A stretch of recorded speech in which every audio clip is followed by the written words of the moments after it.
Baik, Bismillahirrahmanirrahim. Assalamualaikum warahmatullahi wabarakatuh. Waalaikumsalam warahmatullahi wabarakatuh. Ayo nih yang jawab salam kok cuma Mbak Sofia, yang dapat pahala cuma Mbak Sofia loh. Waalaikumsalam warahmatullahi wabarakatuh. Waalaikumsalam warahmatullahi wabarakatuh. Selamat pagi. warahmatullahi wabarakatuh.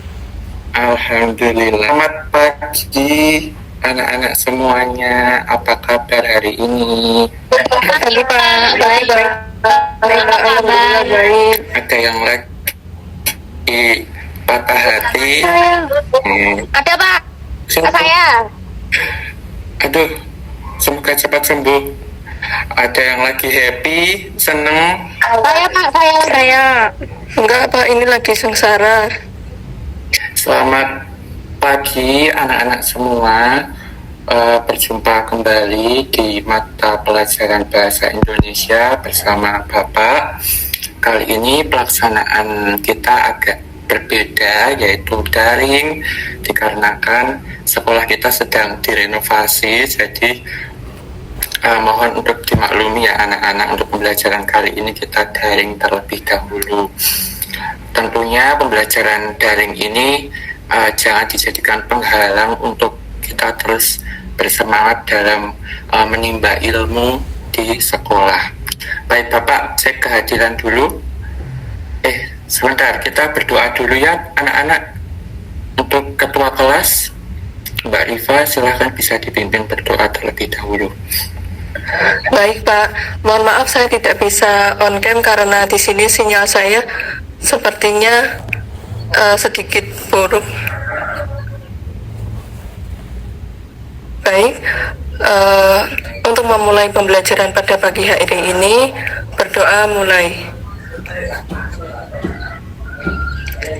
Berdoa selesai. Amin ya rabbal alamin. Terima kasih Mbak Riva sudah dipimpin berdoa. Baik, anak-anak Bapak cek kehadiran terlebih dahulu. Siapa yang tidak masuk?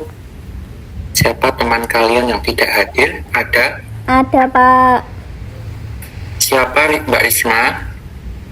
Nia, Devina. Siapa lagi ya? Oke. Alasannya? Sedang ada acara Pak. Sedang ada acara. Ya, ini kelas 9. Hari ini kita akan belajar tentang menganalisis teks diskusi yang disimak. Ini adalah materi pertama kita pada paruh pertama ini, semester pertama ini. Tentunya anak-anak sudah tidak asing ya dengan istilah teks diskusi, karena hampir setiap hari kita melakukan diskusi bersama teman, keluarga, dan lain sebagainya. Di sini apakah PPT Bapak terlihat? Terlihat ya? Terlihat, Pak. Baik. Ya, tujuan pembelajaran kita pada hari ini adalah kalian nanti mampu menganalisis gagasan, pandangan, dan pesan dalam teks diskusi yang disimak. Nah, sebelum kita mulai pembelajaran, Bapak akan putarkan satu video. Tolong disimak baik-baik. Oke. Jangan pegang HP, Pak. HP mana? Ini kotak bekal, Pak. Kamu bawa HP ya? Apa ini? Salah bawa, Pak. Mana HP? Jangan pegang HP, Pak. HP mana? Ini kotak bekal, Pak. Kamu bawa HP ya? Apa ini? Salah bawa, Pak. Mana HP? Jangan pegang HP, Pak.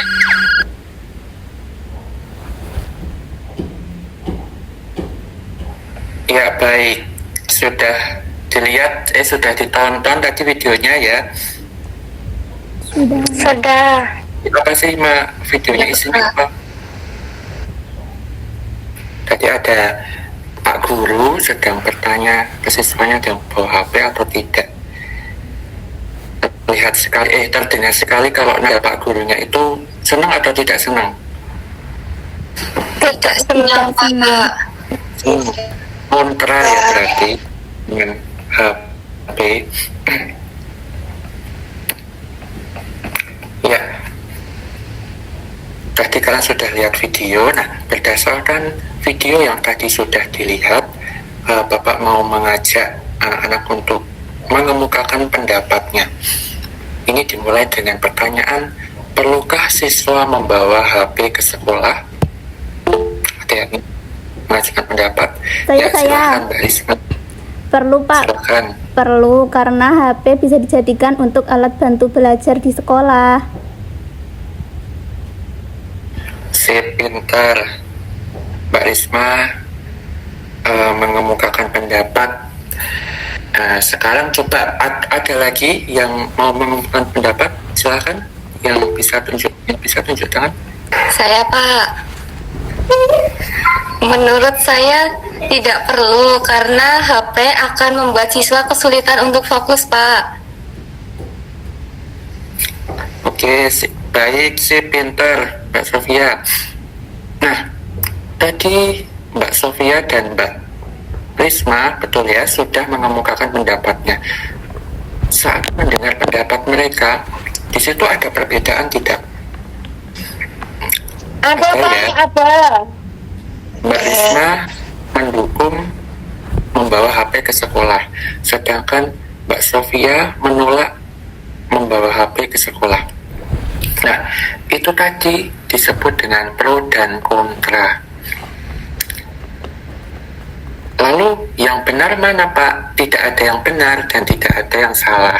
Semua pendapat itu sama, baik pro maupun kontra, asalkan disampaikan dengan cara yang santun. Begitu. Apa ada pertanyaan?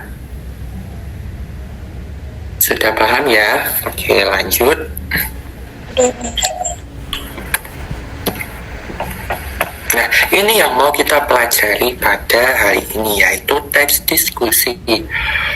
Teks diskusi adalah teks yang membahas suatu isu dengan menyajikan berbagai pandangan atau pendapat yang berbeda sebelum menghasilkan suatu pesan atau simpulan. Bapak rasa tidak perlu panjang lebar untuk menjelaskan teks diskusi karena anak-anak pasti sudah memahami tentang teks diskusi. Nah, selanjutnya ketika anak-anak ingin menganalisis teks diskusi, anak-anak perlu memperhatikan 4 komponen dari teks diskusi. Yang pertama yaitu gagasan atau isu. Apa yang dibahas, apa sih sing diomongke. Nah, ini berkaitan dengan tadi siswa yang membawa HP itu termasuk dengan isu atau gagasan. Selanjutnya argumen pro. Apa alasan yang mendukung?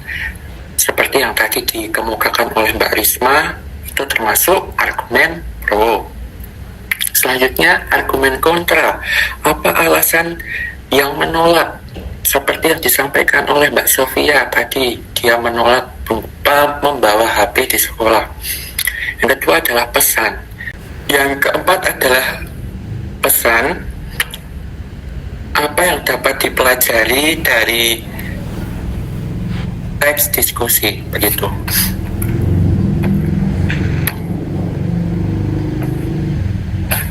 Nah, selanjutnya adalah latihan. Namun sebelum itu Bapak meminta teman-teman Bapak meminta anak-anak untuk membaca isu ini terlebih dahulu. Mungkin Bapak minta tolong ke Mbak Claudia untuk membacakan isu yang ada di PPT. Mbak, boleh? Perlukah penggunaan AI dalam pembelajaran? Sebagian siswa berpendapat bahwa AI membantu mencari informasi dengan cepat dan memudahkan belajar. Namun, ada juga yang berpendapat bahwa penggunaan AI dapat membuat siswa menjadi kurang mandiri dalam berpikir. Oleh karena itu, penggunaan AI perlu dilakukan secara bijaksana dan tetap dalam pengawasan guru. Terima kasih Mbak Claudia sudah dibacakan. Nah, sekarang kita masuk ke kuis. Anak-anak ada yang bisa meng-scan barcode ini? Sebentar, bukan ini yang di-scan. Tunggu ya. Ya, silahkan itu bisa di-scan.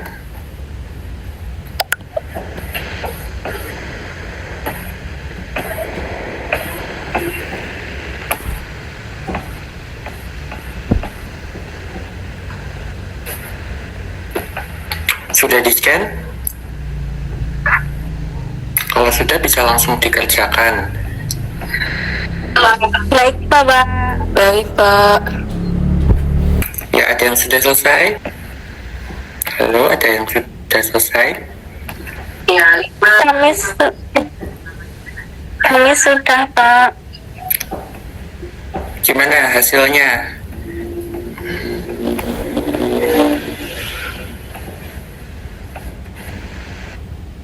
Sudah selesai? Sudah dikerjakan? Oh, Bapak lihat Ibu ini. Oh, alhamdulillah, bagus. Bagus. Jawabannya benar semua. Baik, kita lanjut ke bagian selanjutnya ya. Ada pertanyaan dulu sebelumnya? Tidak ada? Oke, lanjut. Nah, sekarang Bapak meminta anak-anak untuk mengeluarkan alat tulisnya, buku, pulpen, lalu anak-anak membaca teks berjudul pro dan kontra media sosial terhadap kesehatan mental. Sudah Bapak kirim di grup WhatsApp, bisa dibaca dulu.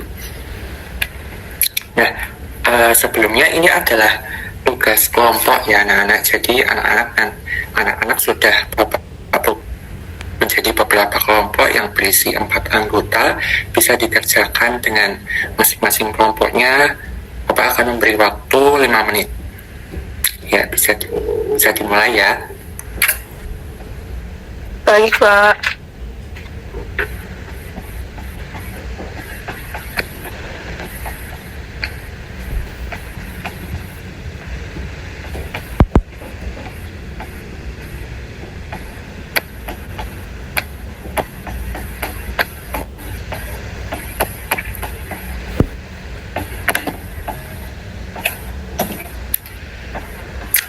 Baik, sudah selesai ya. Sudah 5 menit. Sudah lebih dari 5 menit, sudah selesai ya. Sudah. Baik, tolong Bapak mau meminta kelompoknya kelompoknya Nida, Claudia, Devina, Anissa untuk membaca hasil pekerjaannya. Baik, Pak.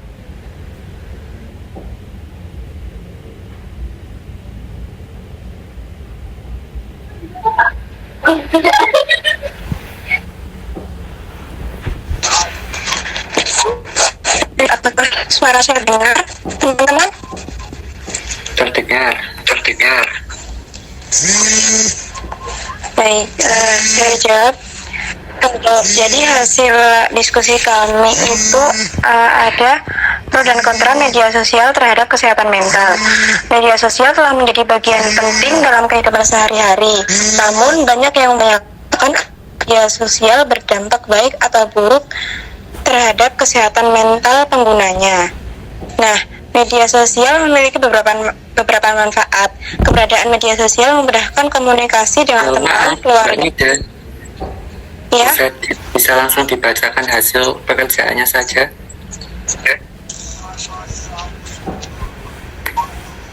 Sebentar.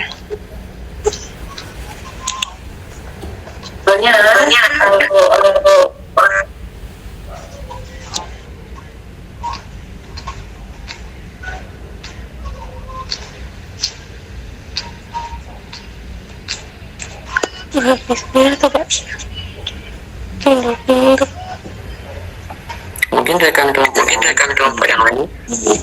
Baik, Bapak.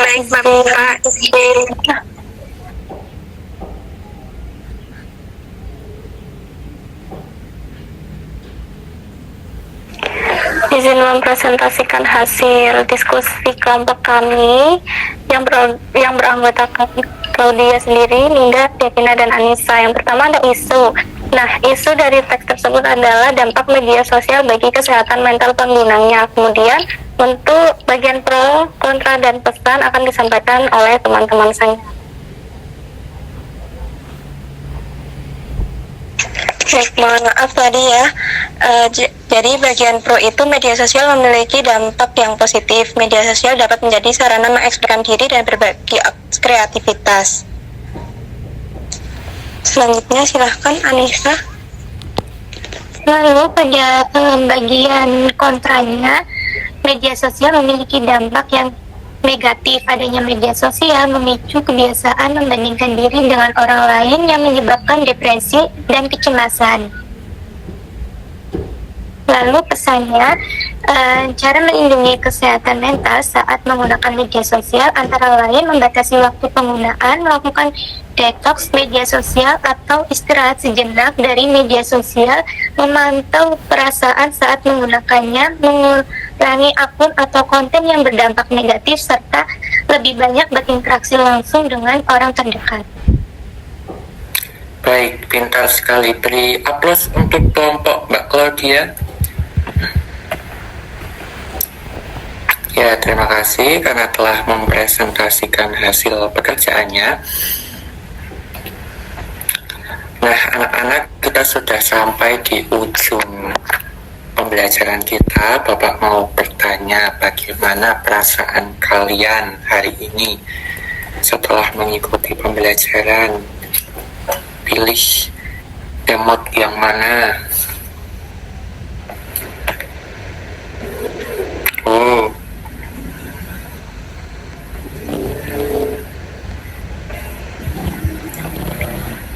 ya, anak-anak, untuk tugas yang barusan itu nanti kalian bisa memfoto dan bagi kelompok yang lain yang belum presentasi, nanti kalian bisa memfoto saja tugasnya lalu dikumpulkan di Google Drive yang sudah disediakan, begitu ya. Nah, kita sudah sampai di penghujung pembelajaran. Bapak ucapkan terima kasih karena anak-anak telah mengerjakan tugas dan memperhatikan penjelasan dengan baik. Bapak doakan semoga anak-anak semua bisa sukses, sehat, dan selalu bahagia. Bapak cukupkan untuk pembelajaran hari ini. Mohon maaf apabila masih terdapat banyak kekurangan. Bapak ucapkan terima kasih. Wassalamualaikum warahmatullahi wabarakatuh. Waalaikumsalam warahmatullahi wabarakatuh. Terima kasih, Kak.